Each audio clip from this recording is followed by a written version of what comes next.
Territoire d'info, Cyril Viguier. Bonjour à tous, bienvenue dans la matinale d'info de Public Sénat et de Sud Radio avec la presse quotidienne régionale. Aujourd'hui, en ce vendredi, notre invité c'est Bruno Le Roux. Bonjour Bruno Le Roux, vous êtes député de Seine-Saint-Denis et président du groupe socialiste à l'Assemblée nationale. Déchéance de nationalité, le Sénat a voté pour la déchéance aux binationaux à l'inverse de ce qu'avait fait l'Assemblée nationale. Est-ce que c'est une erreur du Sénat ? Est-ce que cela signifie la fin de la déchéance ? C'est une double erreur du Sénat.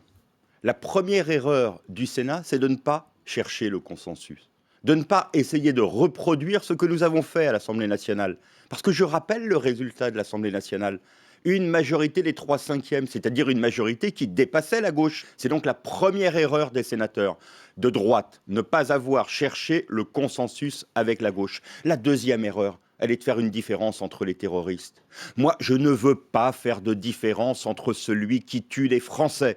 Je ne veux pas faire de différence entre celui ou celle qui tue et qui pose des bombes dans notre pays. Et qu'il ait une ou deux nationalités, il doit se voir privé de la nationalité française.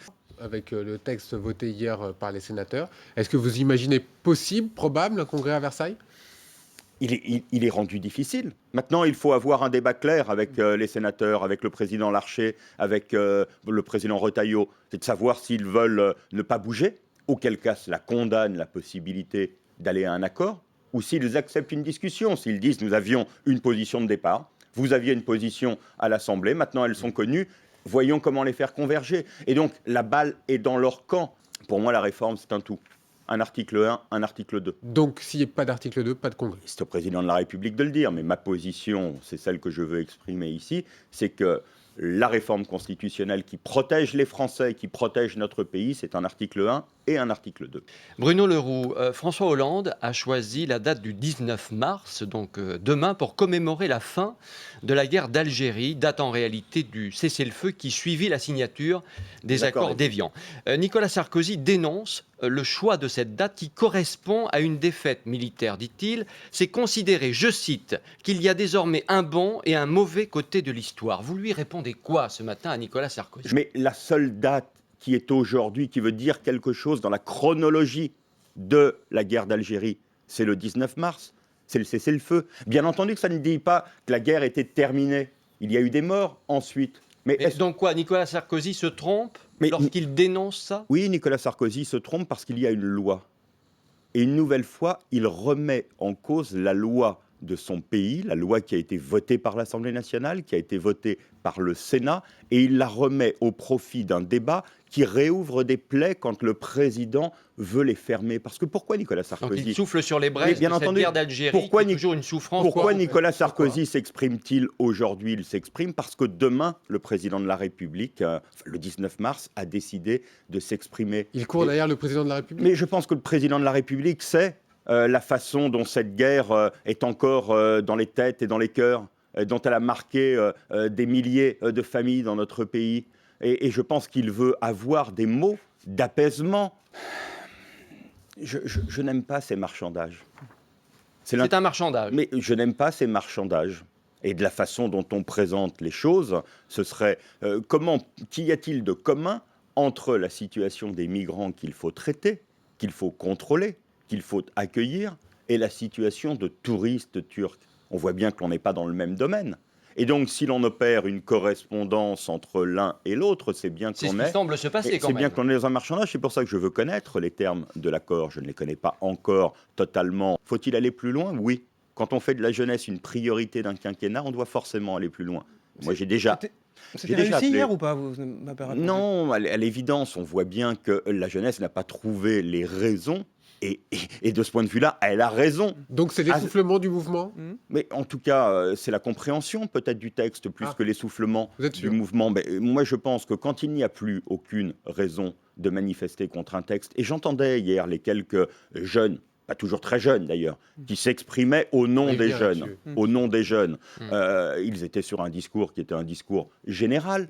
un discours politique. Mais ça veut dire quoi? Il n'y que avait les pas la jeunes- mesure qu'il prenait en disant celle-là, elle va être contre la jeunesse. Je Et comprends bien, ça veut ils dire étaient quoi? instrumentalisés. pourquoi est-ce qu'il n'y avait pas cette mesure qu'il brandissait? Tout simplement parce qu'elle n'existe pas. Je leur ai déjà dit cette semaine que je pensais que manifester, quand on est le mouvement des jeunes socialistes, manifester contre le gouvernement socialiste, manifester contre la position de son parti, qui a dit des choses très précises sur le texte, en soutien du texte, j'ai trouvé que c'était pour le moins étonnant, décalé, et que cela marquait une position incompréhensible. L'INSEE positive ce matin, prévision de croissance de 0,4% au premier et au deuxième trimestre, une baisse du chômage et une poussée de la consommation.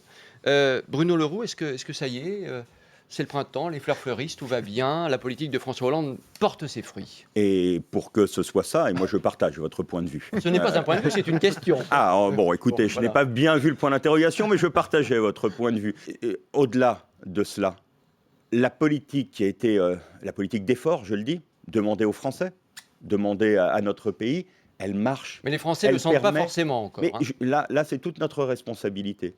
Et c'est pour ça qu'il faut aujourd'hui dire clairement que sans notre action, ces bons résultats et cette lueur d'espoir qui revient n'auraient pas été possibles. Et qu'il faut la transformer en perspective. Non. J'allais parler du président de la République. En tout Oui. cas, Je l'ai senti. il doit ouvrir les perspectives. Est-ce que c'est se déclarer? Moi, je préférerais, vous savez, qu'au moment où nous sommes, le président de la République nous dise où les réformes qu'il a menées conduisent le pays pour les 10 prochaines années. Donc qu'ils prennent, Ah, la parole, oui. qu'ils prennent la parole au Qu'il ouvre des perspectives pour les Français, qu'ils disent que les efforts ont payé, qu'ils disent que notre pays est plus solide aujourd'hui, qu'il pèse plus dans le monde, qu'il pèse plus en Europe. Vous préparez donc- son chemin. Et donc pour cela, il faut enjamber 2017. Voilà. Et je ne lui demande pas donc de déclarer une candidature, je lui demande de dire comment il voit la France après 2017. 130 médecins qui reconnaissent avoir aidé, accompagné des couples et de femmes homosexuels à avoir des enfants. La loi interdit ce qu'on appelle la PMA. Faut-il condamner ces médecins? Nous avons raté une occasion lorsqu'il y a eu le débat sur le mariage pour tous. Je pensais que nous reviendrions rapidement sur cette question de la PMA. J'ai C'est un regret. J'ai fait confiance aux engagements du gouvernement qui avaient été formulés à ce moment-là. Malheureusement, cela n'a pas été fait. Et je pense qu'il y a là sur la PMA un débat qui est que nous avons largement eu dans notre pays et sur lequel nous sommes malheureusement, parce que nous n'avons pas été assez loin, obligés de nous poser les questions que vous me posez sur ces médecins qui, pour moi, rendent l'espoir, donnent l'espoir aujourd'hui à des familles, à des hommes, à des femmes, à des couples de femmes. Et donc, je pense que là, la loi est en Soit remis retard. sur la table. Je pense que la loi est en retard.